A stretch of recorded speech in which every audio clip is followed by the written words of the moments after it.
চুরি করতে এসে ঘুমিয়ে পড়েছে চোর।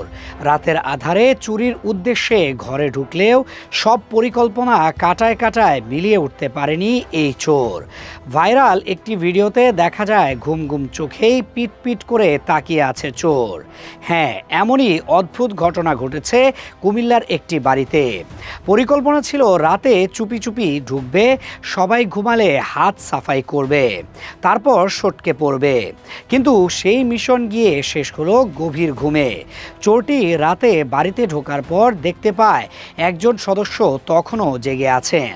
ধরা পড়ার ভয়ে দ্রুত একটি খাটের নিচে লুকিয়ে পড়ে সেই চোর। পরিকল্পনা ছিল সবাই ঘুমিয়ে পড়লেই বের হয়ে কাজ সারবে, কিন্তু খাটের নিচে ঠান্ডা, অন্ধকার আর নিরাপদ পরিবেশ চোরের কাছে যেন 5 তারকা হোটেল। তার উপর যদি একটু নেশাও থাকে তাহলে তো কথাই নেই। স্থানীয়দের মতে চোরটি মাদকাসক্ত ছিল এবং সেই নেশার প্রভাবেই সে ঘুমিয়ে পড়ে। সকালে বাড়ির কর্তা হঠাৎ খাটের নিচে থেকে বেরিয়ে থাকা একটি হাত দেখতে পান। প্রথমে হয়তো ভাবলেন এটা কি ভূত নাকি, তারপরই চিৎকার শুনে সবাই ছুটে এলে খাটের নিচ থেকে বের হয়ে আসে সেই ঘুমন্ত চোর।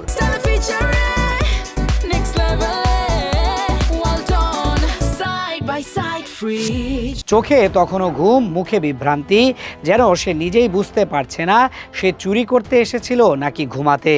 ঘুম ঘুম চোখে পিটপিট করে তাকিয়ে যেন চোরটি বলছে, আরেকটু ঘুমাতে দিলে কি হতো। ঘটনার খবর পেয়ে পুলিশে জানানো হয় এবং শেষ পর্যন্ত চোরকে তাদের হাতে তুলে দেওয়া হয়।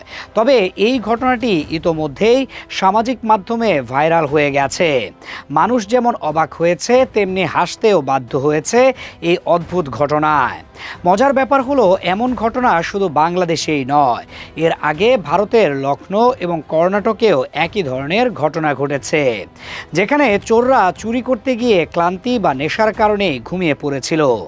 কুমিল্লার এই ঘটনা এখন অনেকেরই মুখে মুখে। কেউ বলছে এটা চোর না, এটা তো ঘুমাতে আসা অতিথি।